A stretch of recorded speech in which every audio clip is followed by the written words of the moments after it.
ಇವತ್ತು ನೇರವಾಗಿ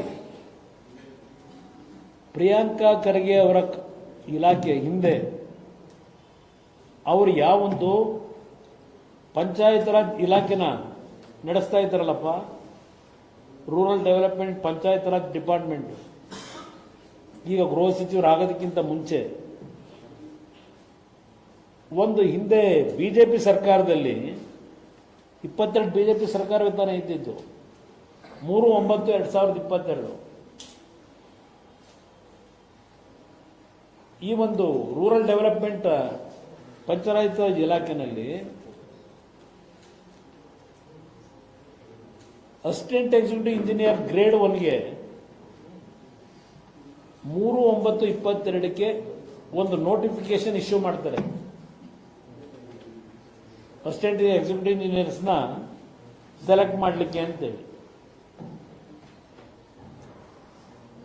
16/6/23 ಮತ್ತು 2/7/23ಕ್ಕೆ ರಿಟರ್ನ್ ಎಕ್ಸಾಮಿನೇಷನ್ನ ನಡೆಸ್ತಾರೆ. ಆ ರಿಟರ್ನ್ ಎಕ್ಸಾಮಿನೇಷನ್ ಆದಮೇಲೆ 15/9/23 16/9/23 ಪರ್ಸನಾಲಿಟಿ ಟೆಸ್ಟ್ನ ಕಂಡಕ್ಟ್ ಮಾಡ್ತಾರೆ. 15/9/23 ಮತ್ತು 16/9/23ಕ್ಕೆ ಪರ್ಸನಾಲಿಟಿ ಟೆಸ್ಟ್ನ ಕಂಡಕ್ಟ್ ಮಾಡೋದು. 31/1/24ಕ್ಕೆ ಫೈನಲ್ ಸೆಲೆಕ್ಟ್ ಲಿಸ್ಟ್ನ ಪಬ್ಲಿಷ್ ಮಾಡ್ತಾರೆ. ಇಲ್ಲಿ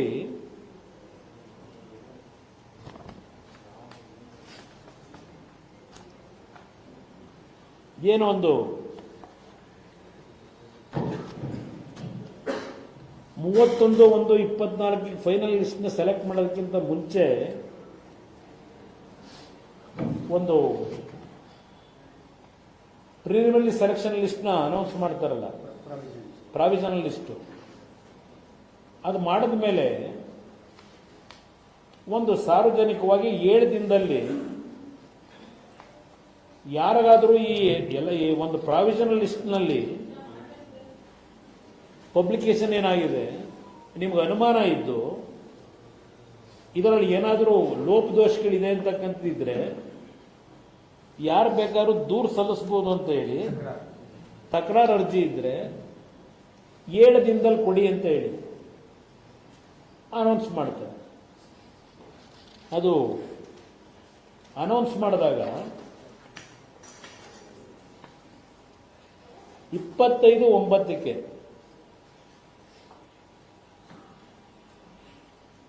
ಈ ಪ್ರಾವಿಷನಲ್ ಲಿಸ್ಟ್ ಆಗೋದು 22/9ಕ್ಕೆ 25/9ಕ್ಕೆ ಒಬ್ಬ ಆನಂದ್ ಎಸ್ ಸಿದ್ದಾರೆಡ್ಡಿ ಅಂತ ಹೇಳಿ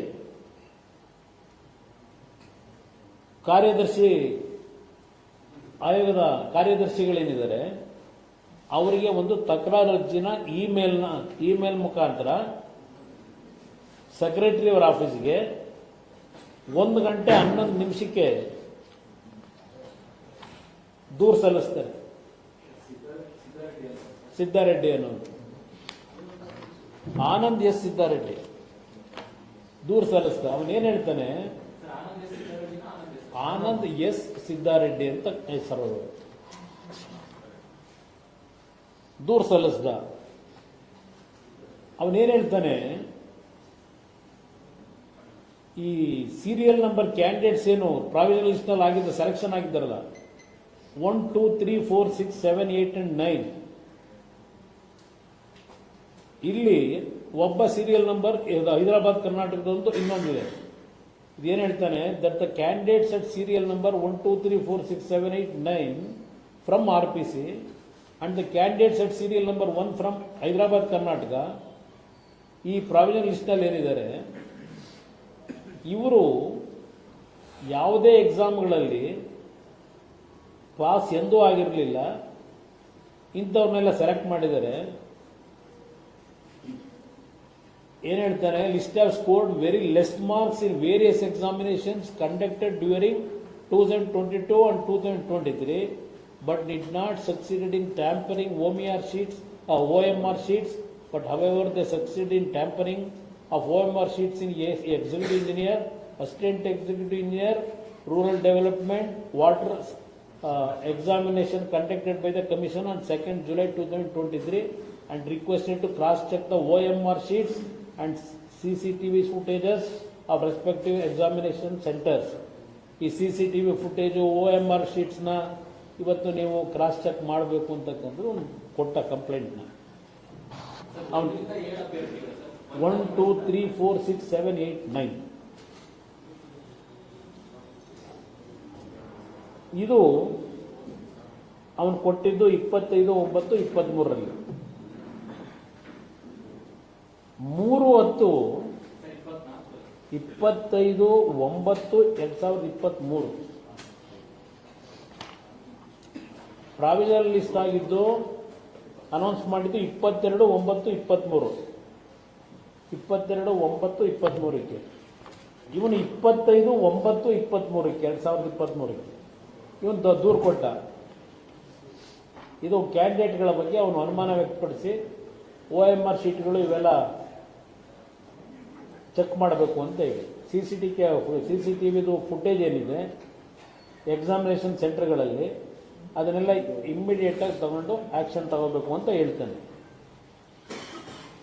ಈ ಕಂಪ್ಲೇಂಟನ್ನು 3/10/2023ಕ್ಕೆ ಕರ್ನಾಟಕ ಲೋಕಸೇವಾ ಆಯೋಗದ ಮೀಟಿಂಗ್ನಲ್ಲಿ ಅಡಿಷನಲ್ ಅಜೆಂಡಾದಲ್ಲಿ ಸೇರಿಸಿ, ಅಡಿಷನಲ್ ಅಜೆಂಡಾ ನಂಬರ್ 5ರಲ್ಲಿ ಸೇರಿಸಿ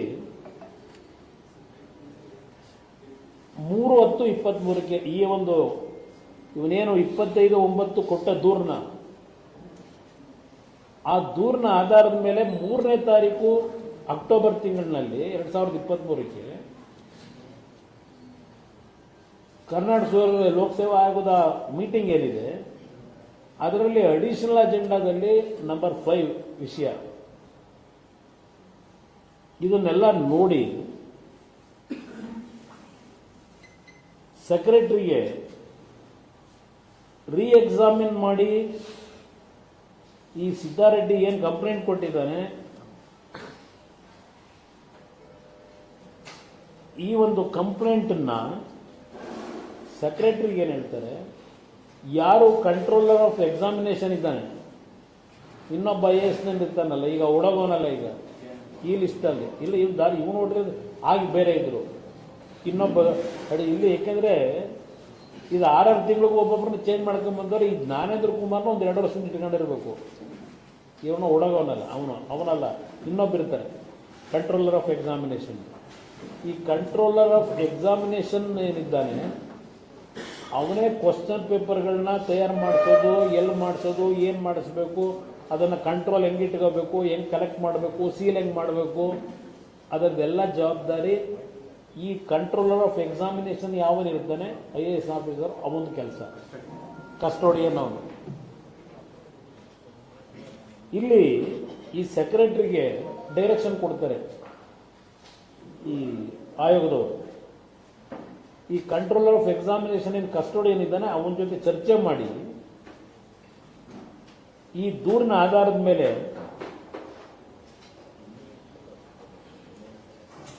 ತನಿಖೆ ಆಗಬೇಕು ಅನ್ನೋದಕ್ಕೆ ಆದೇಶ ಮಾಡ್ತಾರೆ.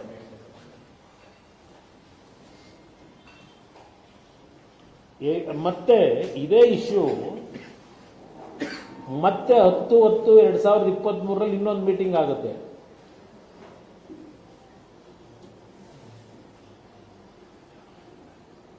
ಮತ್ತೆ ಅವರೇನು ಹೇಳ್ತಾರೆ, 10/10/2023 ಸೆಕ್ರೆಟರಿಗೆ ಡೈರೆಕ್ಷನ್ ಕೊಡ್ತಾರೆ,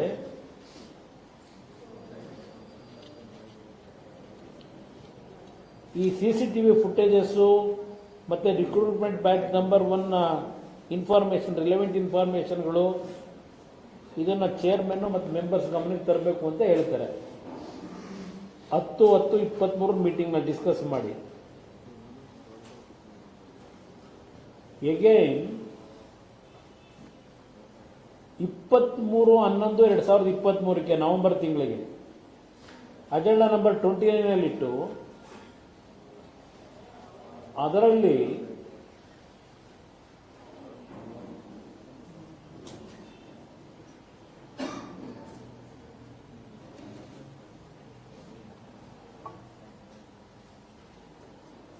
ಈ 23/11/23 ಮೀಟಿಂಗ್ನಲ್ಲಿ ಅವತ್ತಿನ ಸೆಕ್ರೆಟರಿ ಏನೇನು ನಾವು ಈ 9 ಜನ ಕ್ಯಾಂಡಿಡೇಟ್ಗಳದು ಪ್ರಾವಿಷನಲ್ ಸೆಲೆಕ್ಷನ್ ಲಿಸ್ಟಲ್ಲಿ ಏನಿದ್ರು ಅದ್ರ ಬಗ್ಗೆ ಆ ರೆಕಾರ್ಡ್ ವೆರಿಫಿಕೇಷನ್ನು CCTV ಫುಟೇಜಸ್ದು ಅದನ್ನು ಯಾವ ರೀತಿಯಲ್ಲಿ ನಾವು ಪ್ರಾವಿಷನಲ್ ಸೆಲೆಕ್ಷನ್ ಲಿಸ್ಟ್ನ ಇವ್ರನ್ನ ವೆರಿಫೈ ಮಾಡ್ತಕ್ಕಂಥದ್ದಕ್ಕೆ ಎಲ್ಲ ಡೈರೆಕ್ಷನ್ ಕೊಟ್ಟಿದ್ದೀವಿ. ಅದು ಸೆಕ್ರೆಟರಿ ಜೊತೆಯಲ್ಲಿ ಆ ಸ್ಟಾಫ್ಸ್ ಎಲ್ಲ ಏನಿರ್ತಾರೆ ಆ ಅಬ್ಜೆಕ್ಷನ್ ಎಲ್ಲ ವೆರಿಫೈಡ್ ಅಂತ ಹೇಳಿ footages of some candidates are not available and representative of agency was secured and informed about this lapse and asked him to verify and submit the concerned CCTV footages ಅಂತಾರೆ. ಇಲ್ಲಿ 23 ಮೀಟಿಂಗ್ನಲ್ಲಿ ಈ secretary ಇವರು ಹೇಳ್ತಾರೆ CCTV footages availability ಇರಲಿಲ್ಲ, ಎಲ್ಲ ಮಗ್ಗಿತ್ತು, ಅದೇನೋ ಆಗಿತ್ತು ಅಂತ ಕೊಟ್ಕೊಂಡವ್ರೆ. ಇದನ್ನು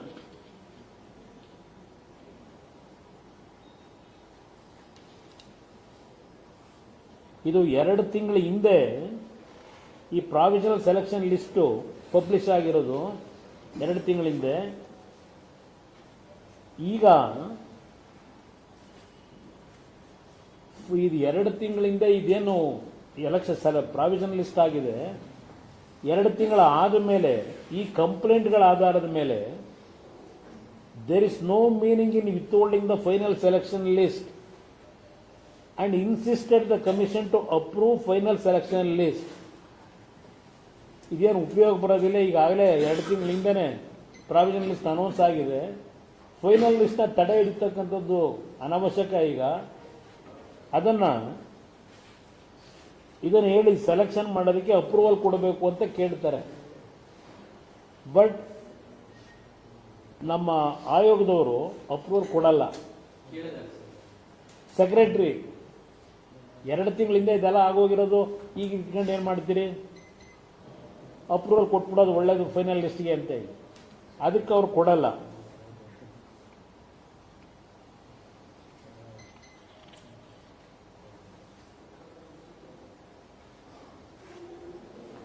ಇಲ್ಲಿ ಯಾವೊಂದು CCTV ಫುಟೇಜಸ್ಸು ಅವೈಲಬಿಲಿಟಿ ಇಲ್ಲ, ಕ್ಯಾಂಡಿಡೇಟ್ದು ಸಸ್ಪೆಕ್ಟ್ ಏನಿದೆ, ಅವರ ಪರ್ಫಾರ್ಮೆನ್ಸು, ಮಾಡಿರ್ತಕ್ಕಂಥ ಅವ್ಯವಹಾರಗಳು ಅದೆಲ್ಲ ಇದ್ರೂ ಸಹ ಈ ಲಿಸ್ಟನ್ನು ಮಾಡಬೇಕು ಅಂತ ಸೆಕ್ರೆಟರಿ ಅಲ್ಲಿ ತೀರ್ಮಾನ ತಗೊಂಡ್ಬಿಟ್ಟಿರ್ತಾರೆ.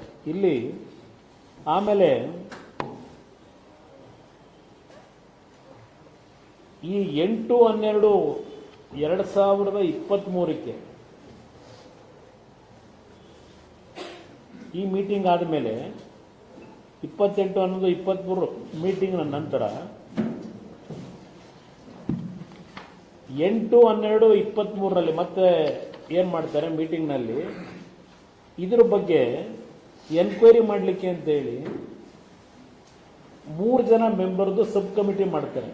ಕಮಿಷನ್ನಲ್ಲಿ 3 ಜನ ಮೆಂಬರ್ದು ಸಬ್ ಕಮಿಟಿ ಮಾಡಿ, ಈ ಸಬ್ ಕಮಿಟಿಯವರು 13/12/2023 ಹಾಗೂ 20/12/2023 2 ಮೀಟಿಂಗ್ ಮಾಡ್ತಾರೆ. 2 ಮೀಟಿಂಗ್ ಮಾಡಿದ್ಮೇಲೆ ಇಲ್ಲಿ ಅಭ್ಯರ್ಥಿಗಳು ಸಲ್ಲಿಸಿರುವ ಆನ್ಲೈನ್ ಅರ್ಜಿ ಮತ್ತು ಪ್ರವೇಶ ಪತ್ರದೊಂದಿಗೆ ಫೇಸ್ ರೆಕಗ್ನಿಷನ್ ಡೇಟಾ ಪರಿಶೀಲಿಸಿ ತಾಳೆ ಮಾಡಲಾಗಿರುತ್ತದೆ. ಆದರೆ CC ಕ್ಯಾಮೆರಾ ಫುಟೇಜ್ ಲಭ್ಯವಾಗದೇ ಇರುವ ಅಭ್ಯರ್ಥಿಗಳ ವಿವರ ಈ ಕೆಳಗಂಟಿನಂತೆ ಎಲ್ಲ ಒಂದು ರಿಪೋರ್ಟ್ ಮಾಡ್ತಾರೆ. ಈ 3 ಮೆಂಬರ್ ಕಮಿಟಿ ಇದೆಯಲ್ಲ, ಅವರಿಗೆ ಅವತ್ತಿನ ಸೆಕ್ರೆಟರಿ ಕೋಆಪರೇಷನ್ ಕೊಡಲ್ಲ. 2 ಮೀಟಿಂಗ್ ಮಾಡಿರ್ತಾರೆ. ಅವ್ರು ಏನೇನು ಡಾಕ್ಯುಮೆಂಟ್ ಬೇಕು ಕಮಿಟಿ ಮುಂದೆ ಇಡಬೇಕು ಅಂತ ಹೇಳ್ತಾರೆ. ಇದು ಯಾವುದನ್ನು ಇಡೋದಕ್ಕೆ ಅವ್ರಿಗೆ ಕೋಆಪರೇಷನ್ ಕೊಡಲ್ಲ. ಈ ಕೋಆಪರೇಷನ್ ಕೊಡಲಿಲ್ಲ ಅಂತ ಹೇಳಿ ಇವರುಗಳು ನಾವಿಲ್ಲಪ್ಪ ಇದು ಸಬ್ ಕಮಿಟಿ ನಾವು ಇದು ತನಿಖೆ ಮಾಡೋದು ಇದೇನು ಅರ್ಥ ಇಲ್ಲ, ನಾವು ರಿಪೋರ್ಟ್ ಕೊಡ್ಲಿಕ್ಕೆ ಆಗೋದಿಲ್ಲ, ನಮಗೆ ಸೆಕ್ರೆಟರಿಯಿಂದ ಯಾವುದೇ ರೀತಿ ಕೋಆಪರೇಷನ್ ಇಲ್ಲ, ಅದರಿಂದ ನಾವಿಲ್ಲಿ ಕಂಟಿನ್ಯೂ ಆಗೋದು ಉಪಯೋಗ ಬರಲ್ಲ ಅಂತ ಹೇಳಿ ಅವರು ಹೇಳ್ತಾರೆ. When the enquiry was in progress, the then secretary started acting against the interest of the commission, leading to serious confrontation. In view of the indifferent attitude of the secretary, the members of subcommittee informed the chairperson about their non-willingness to participate in the meetings till the secretary obeys, implement the decisions of the commission ಅಂದರು. ಇವರು secretary ನಮ್ಗೆ ಯಾವುದೇ ರೀತಿ support ಕೊಡ್ತಾ ಇಲ್ಲ, ಕೆಲಸ ಮಾಡಲಿಕ್ಕೆ ನಮಗೆ ಯಾವುದೇ ರೀತಿ ಕೋಆಪರೇಷನ್ ಇಲ್ಲ, ಅವ್ರ ಇಂಡಿಫರೆಂಟ್ ಆಟಿಟ್ಯೂಡ್ ಏನಿದೆ ಆ ಹಿನ್ನೆಲೆಯಲ್ಲಿ ಚೇರ್ಮನ್ ಗಮನಕ್ಕೆ ಇದೆಲ್ಲ ತಂದು ಇದನ್ನು ಮುಂದುವರಿಸಲಿಕ್ಕೆ ನಮ್ಗೆ ಇಷ್ಟ ಇಲ್ಲ ಅಂತಕ್ಕಂಥದ್ದನ್ನ ಇವರು ಒಬ್ಬೆ ಮಾಡದೇ ಇದ್ರೆ ಇಷ್ಟ ಇಲ್ಲ ಅಂತ ಹೇಳಿದ್ರು. ಅದಾದ್ಮೇಲೆ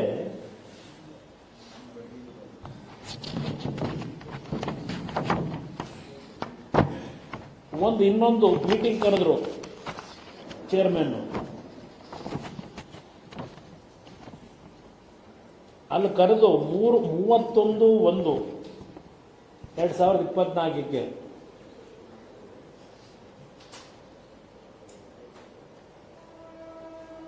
ಈ ಸೆಕ್ರೆಟರಿಗೆ ಚೇರ್ಪರ್ಸನ್ ಅಡ್ರೆಸ್ ಮಾಡಿ ಲೆಟರ್ ಬರೀತಾರೆ. ಏನು ಹೇಳ್ತಾರೆ? The chairperson white or letter dated 31/1/2024 addressed to the secretary had impliedly permitted the secretary to publish the final selection list subject to the decision of the subcommittee.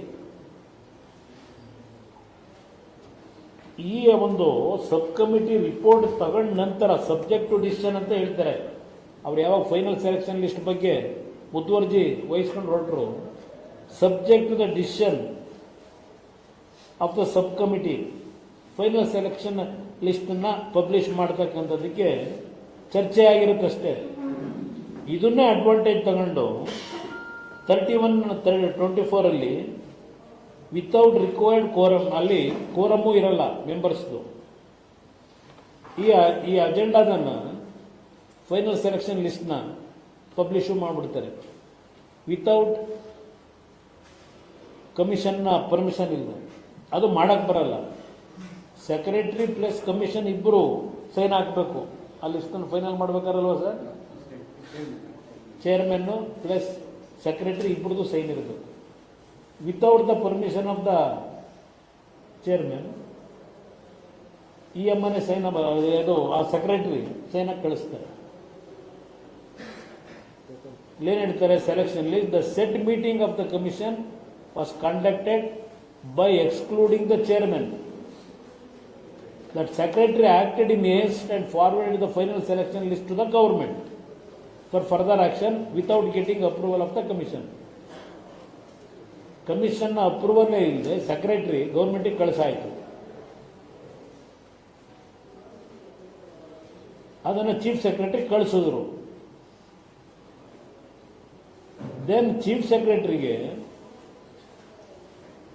ಈ illegal action taken by the secretary ಇದೆಯಲ್ಲ, overruling the power of the commission, ಈ secretary ತರ ಎಲ್ಲ ಮಾಡಿದರೆ ಈ ಲಿಸ್ಟನ್ನು without ಮಾಡಿ ಅಂತ ಹೇಳಿ ಚೀಫ್ ಸೆಕ್ರೆಟರಿಗೆ ಕಮಿಷನ್ ಇಂದ ಲೆಟರ್ ಹೋಗುತ್ತೆ 1/2/2024. ಈ ಲೆಟ್ರು ಹೋದ್ಮೇಲೆ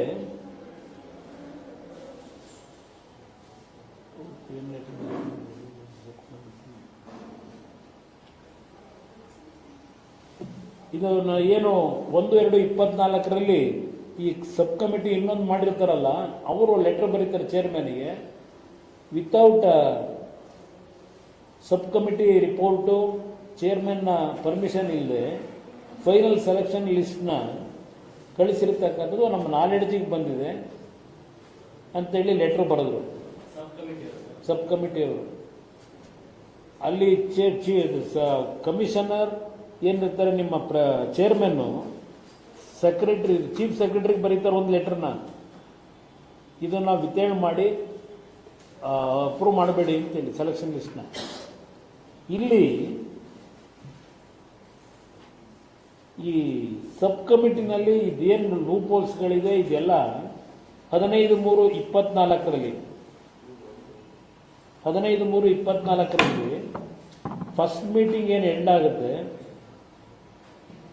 ಈ 19/3/24ರಲ್ಲಿ ಈ ಸಬ್ ಕಮಿಟಿಯವರು carbon copies OMR from candidates ಇದನ್ನೆಲ್ಲ ಎನ್ಕ್ವೈರಿ ಮಾಡ್ತಾರೆ.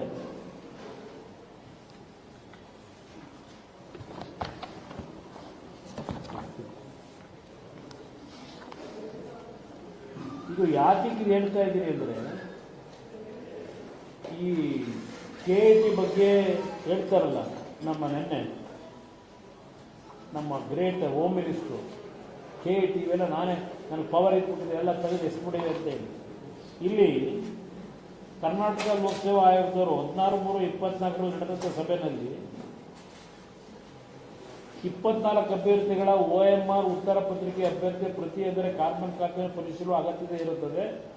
ಆಯೋಗವು ಅಭ್ಯರ್ಥಿಗಳಿಗೆ ನೀಡುವ ಪ್ರವೇಶ ಪತ್ರ ಹಾಗೂ ಪ್ರಶ್ನೆ ಪತ್ರಿಕೆಯಲ್ಲಿ ಅಭ್ಯರ್ಥಿಯ ಕಾರ್ಬನ್ ರಹಿತ OMR ಉತ್ತರ ಹಳೆಯ ಪ್ರತಿ ಅಂತಿಮ ಆಯ್ಕೆ ಪಟ್ಟಿ ಪ್ರಕಟಿಸುವವರೆಗೂ ಜೋಪಾನವಾಗಿ ಸಂರಕ್ಷಿಸಿಟ್ಟುಕೊಳ್ಳಬೇಕು ಮತ್ತು ಆಯೋಗವು ಯಾವುದೇ ಸಂದರ್ಭದಲ್ಲಿ ಹಾಜರುಪಡಿಸಲು ಸೂಚಿಸಿದಲ್ಲಿ ತಪ್ಪದೇ ಅದೇ ಪ್ರತಿಯನ್ನು ಹಾಜರಿಸತಕ್ಕದ್ದು ಎಂದು ಸೂಚನೆಯನ್ನು ನೀಡಲಾಗಿರುತ್ತದೆ.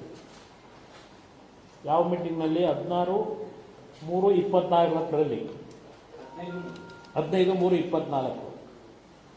ದೆನ್ ಈ ಕಾರ್ಬನ್ ಶೀಟ್ ಎಲ್ಲ ತಗೊಳ್ಳೋದಕ್ಕೆ ಇದು ಮಾಡ್ತಾರಲ್ಲ, ದೆನ್ ಅವ್ರು ಏನಾಗುತ್ತೆ, 21/3/24ಗೆ 24 ಕ್ಯಾಂಡಿಡೇಟ್ ಇರ್ತಾರಲ್ಲ,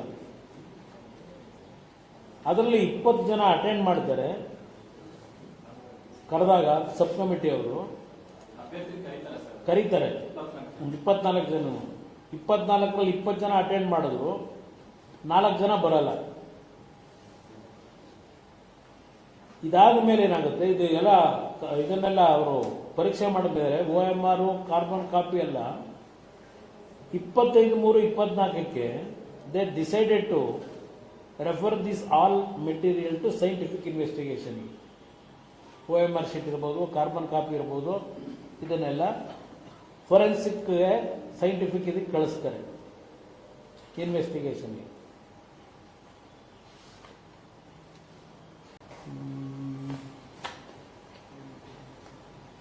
ಇಪ್ಪತ್ತೈದು 3/24ಕ್ಕೆ ಕೊಟ್ಟರು. ಸಭೆಗೆ ಹಾಜರಿದ್ದ ಗೋಪ್ಯ ಶಾಖೆ ಅಧಿಕಾರಿ ಸಿಬ್ಬಂದಿ ವರ್ಗದಲ್ಲಿ ತಾವು OMR ಉತ್ತರ ಪತ್ರಿಕೆಗಳು ಆಯೋಗದ ಕೇಂದ್ರ ಕಚೇರಿ ಸ್ವೀಕೃತವಾದ ನಂತರ ತಮಗೆ ಹಂಚಿಕೆ ಮಾಡದ ಕರ್ತವ್ಯಗಳು ಪ್ರತಿಕ್ರಿಯೆ ಕುರಿತು ಕಾರ್ಯನಿರ್ವಹಿಸಿರುವ ಬಗ್ಗೆ ಲಿಖಿತ ಹೇಳಿಕೆಗಳನ್ನು 27/3 ಬೆಳಗ್ಗೆ 11:30 ಸಮಿತಿ ಮುಂದೆ ಹಾಜರಿಸಿ ಸೂಚಿಸಿ ನಿರ್ಣಯಿಸಲಾಯಿತು. CCTV ದೃಶ್ಯಗಳನ್ನು ಪರಿವೀಕ್ಷಣೆ ಮಾಡಲಾಗಿದ್ದು ಕೆಲವೊಂದು ನ್ಯೂನತೆಯನ್ನು ಕಂಡು ಬಂದಿರುತ್ತದೆ.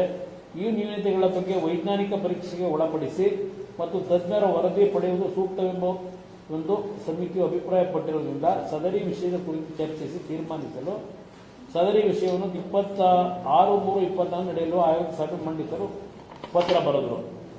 ಇಲ್ಲಿ ದೆನ್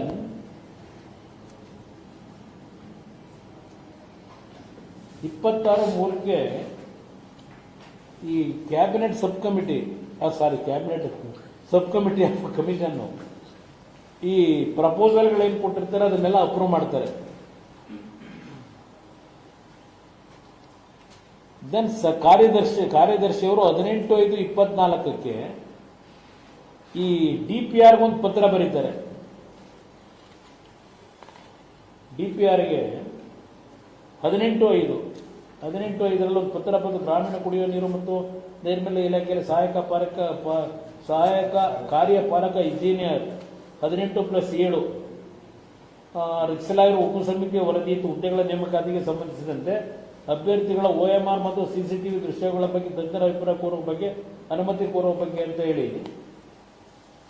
ಈ DPR ಬರೀತಾರೆ ಪತ್ರನ ಕಾರ್ಯದರ್ಶಿ ಲೋಕಸೇವಾ ಆಯೋಗದವರು. ಈ 25/6 ಯಾವುದು 18 27/6ರಲ್ಲಿ DPR ಬರೋದ್ರಲ್ಲ, ಅದಕ್ಕೆ 25/6ಕ್ಕೆ ಮತ್ತೆ 27/5ಕ್ಕೆ ಬರೋದು. 25/6ಕ್ಕೆ secretary forwarded original OMR and available carbon copies etcetera in sealed cover to FSL. ಅಂದರೆ 25/6ಕ್ಕೆ FSLಗೆ ಸೀಲ್ಡ್ ಕವರಲ್ಲಿ ಇದನ್ನೆಲ್ಲ ಕಳಿಸ್ತಾರೆ.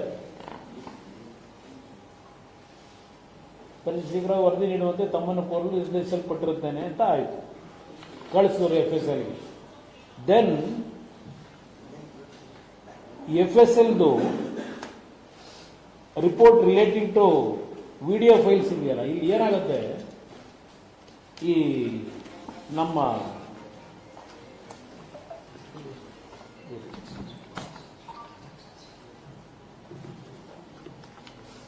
ಈ OMR ಶೀಟ್ಗಳಿದೆಯಲ್ಲ, ಇದರಲ್ಲಿ ಎಲ್ಲ ಡೀಟೇಲ್ ಏನು ರಿಪೋರ್ಟ್ ಕೊಟ್ಟಿದ್ದಾರೆ FSLದು, ಇದು ಒರಿಜಿನಲ್ಲು. ಈ ರೀತಿ OM ಶೀಟಲ್ಲಿ ಅವರೇನು ಅದು ಬ್ಲೂ ಪೆನ್ನು ಬ್ಲ್ಯಾಕ್ ಪೆನ್ನಲ್ಲಿ ಬರೆದ್ರೆ ಏನಾಗುತ್ತೆ ಅಂತ ಒಂದು ರಿಪೋರ್ಟ್ ಕೊಡ್ತಾರೆ. ಬ್ಲೂ ಪೆನ್ನಲ್ಲೇ ಈ ಮಾರ್ಕ್ ಮಾಡಬೇಕು ಅನ್ನೋದು OMR ಶೀಟ್ಗಳಲ್ಲಿ. ಬ್ಲೂ ಪೆನ್ನಲ್ಲಿ 2 ಥರ, ಬ್ಲ್ಯಾಕ್ ಪೆನ್ನಲ್ಲಿ ಮಾಡಿದ್ರೆ ಯಾವ ಥರ ಆಗುತ್ತೆ, ಇದು ಏನಾಗುತ್ತೆ, ಎಕ್ಸಾಮ್ಗಳು ಯಾಕೆ ಬರೆಸ್ತಾರೆ, ಇದು ಯಾವುದೋ ಹೇಳ್ತಾ ಇದೆಯಲ್ಲ ಮೊನ್ನೆ, ಅದೆಂಥದ್ದು ನಿಮ್ಮ ರೆಸಾರ್ಟ್ಗಳು ಅಲ್ಲಿ ಇಲ್ಲೇ ಎಲ್ಲ ರೈಡ್ ಆಯಿತು ಅಂತೇಳಿ ಬರ್ತಿರಲಿಲ್ಲ ಈಗ ಮೊನ್ನೆ, ಏನು ರೈಡ್ ಮಾಡೋರಲ್ಲ ನಿಮ್ಮ ಇಡಿ ಅವರು, ವಿಲಾಗಳಿಗೆಲ್ಲ ಹೋಗಿ ಅಲ್ಲೆಲ್ಲ ಎಕ್ಸಾಮ್ ಕೂರಿಸಿ ಬರ್ಸೋದಕ್ಕೆ ತಯಾರು ಮಾಡಿದ್ರು ಅಂತೇಳಿ, OM ಶೀಟೆಲ್ಲ ಅಲ್ಲಿ ಕೊಟ್ಟರು ಅಂತೇಳಿ.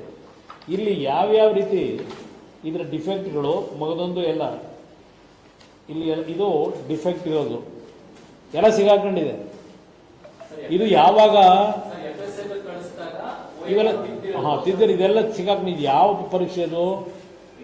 Rural development assistant executive engineer, drinking supply, water supply. ಇದೇ ಖರ್ಗೆ ಅವರು, ಮಲ್ಲಿಕಾರ್ಜುನ್ ಖರ್ಗೆ ಅವರು, ಪ್ರಿಯಾಂಕಾ ಖರ್ಗೆ ಇದ್ದಂತ ಇಲಾಖೆ,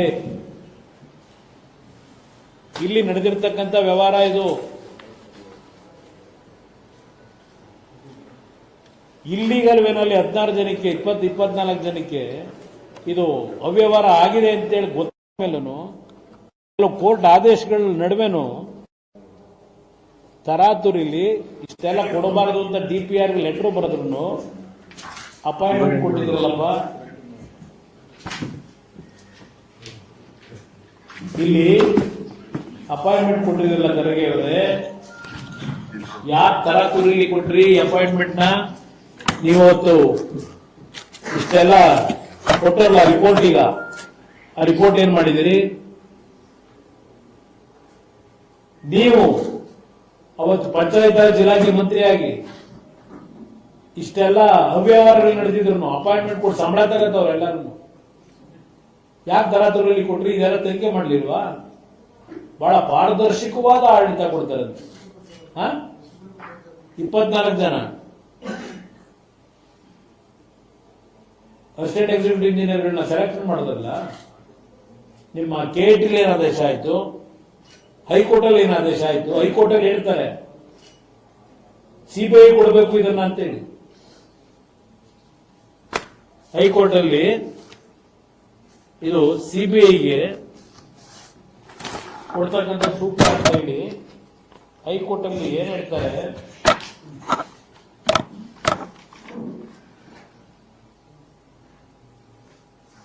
Mr. Lakshminarayan and Bhagwan, learned senior advocates appearing for the petitioner, insist that the investigation should be handed to the CBI and not to any state agencies. High court ಅಲ್ಲಿ ಆಗಿರೋ ಚರ್ಚೆ ಇದು. ಅದಕ್ಕೆ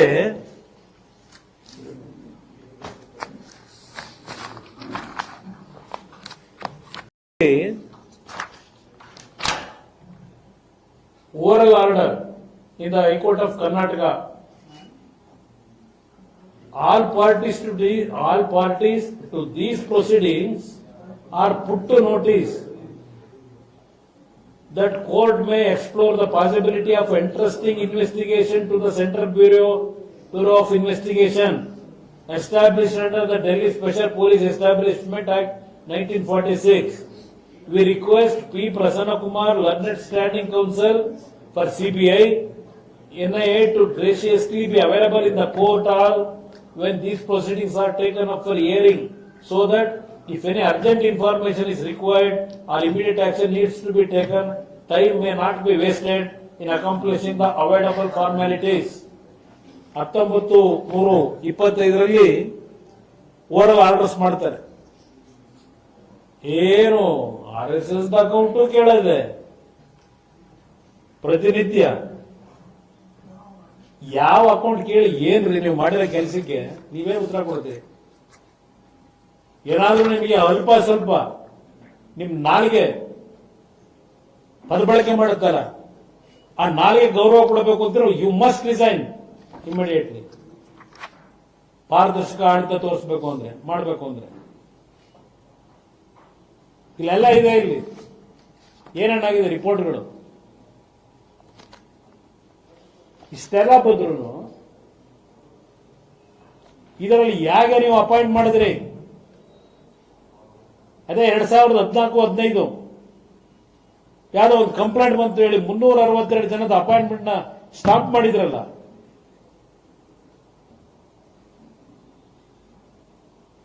ಇದನ್ನ ಯಾಕಪ್ಪ ಕೊಟ್ಟೆ? ಅಪಾಯಿಂಟ್ಮೆಂಟ್ ಆಗಿದ್ರೆ ನಿಮ್ಮ ಇಲಾಖೆನಲ್ಲಿ ತರಾತುರಿಲಿ ಕೊಟ್ಟಿದ್ಯಾಕೆ? ಇಷ್ಟೆಲ್ಲ ಅಕ್ರಮ ನಡೀತಿದೆ ಅಂತಕ್ಕಂಥದ್ದು ಪ್ರೂವ್ ಆಗಿದೆ. ಇಲ್ಲಿ ಇವೆಲ್ಲ 1 ವರ್ಷದ ಸಂಬಳ ತಗತ್ತವ್ರೆ. ನೀವು ಕೇಟ್ ನನಗೆ ಪವರ್ ಇದ್ದಿದ್ರೆ ಕೇಟಿ ಸ್ಕ್ರಾಪ್ ಅಲ್ಲಿ QPSC ಯಾತಕ್ಕೆ ನಡೀತಾ ಇದೆ ಇಲ್ಲಿ? ಏನು ಇವರ ಲೀಡರು ಡೆಲ್ಲಿ ಒಳಗೆ ಯುವಕರಿಗೆ ನ್ಯಾಯ ದೊರಕಬೇಕು. ಏನ್ ದಿನ ಹೊಡೆದಿದ್ದ ಲೆಕ್ಚರ್ಗಿರಿ. ಇಲ್ಲೇನು ಮಾಡ್ತಾ ಇದ್ದೀರಿ? ಬೀದಿಲಿ ನಿಮ್ಮ ಅಪಾಯಿಂಟ್ಮೆಂಟ್ಗಳು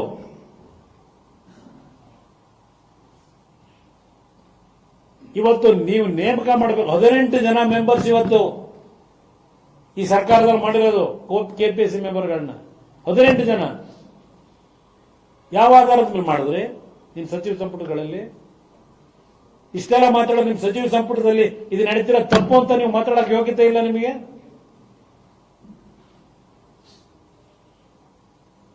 ಜ್ಞಾನೇಂದ್ರ ಕುಮಾರ್ ನಾನು ಗಮನಿತ ತಂದು ಹೇಳ್ಬಿಟ್ಟು ಹೋಗವನಿಗೆ ಬರ್ತಾನೆ 2 ದಿವಸಕ್ಕೆ. ನೀವೇನು ಹೇಳಿಕೆ ಕೊಟ್ಟಿರೋದು? ಗೃಹ ಇಲಾಖೆ ನಿಮಗೆ ಗೊತ್ತಿಲ್ವಾ? ಎಲ್ಲವನ್ನಂತ ಗೊತ್ತಿಲ್ವಾ? ಈಗ ಅಲ್ಲಿ ಎಷ್ಟು ಶಿಸ್ತುಬದ್ಧವಾಗಿ ನಿಮ್ಮ ಇಲಾಖೆ ನಡೀತಾ ಇದೆ. ನೀವು ಬಂದ ಮೇಲೆ ಈಗ ಇದು ಈಗಾಗಲೇ ರಿಪೋರ್ಟ್ ಬಂದಿರತಕ್ಕಂಥದ್ದಕ್ಕೆ ಎಲ್ಲಾ ರೀತಿಯಲ್ಲಿ ಇದು ಅಕ್ರಮ ಅಂತಕ್ಕಂಥದ್ದು ಗೊತ್ತಿದ್ದು ಇವ್ರನ್ನ ಅಪಾಯಿಂಟ್ಮೆಂಟ್ ಮಾಡಿದಿರಲ್ಲಪ್ಪ. ನೀವು ಪರಿಶುದ್ಧವಾಗಿದ್ದೀರಾ? ಇದನ್ನ ಈ ಸರ್ಕಾರಕ್ಕೆ ಕೇಳಲಿಕ್ಕೆ ಬಯಸ್ತೀರಿ. ಯಾತಕ್ಕೆ ಕೊಟ್ಟಿದ್ದೀರಿ? ಅಪಾಯಿಂಟ್ಮೆಂಟ್ ಹೆಂಗ್ ಕೊಟ್ರಿ? ಇಲ್ಲ ಇದರಲ್ಲಿ ಏನ್ ನಡೆದಿದೆ ತನಿಖೆ ಮಾಡಿ ಹೇಳ್ತೀರಾ?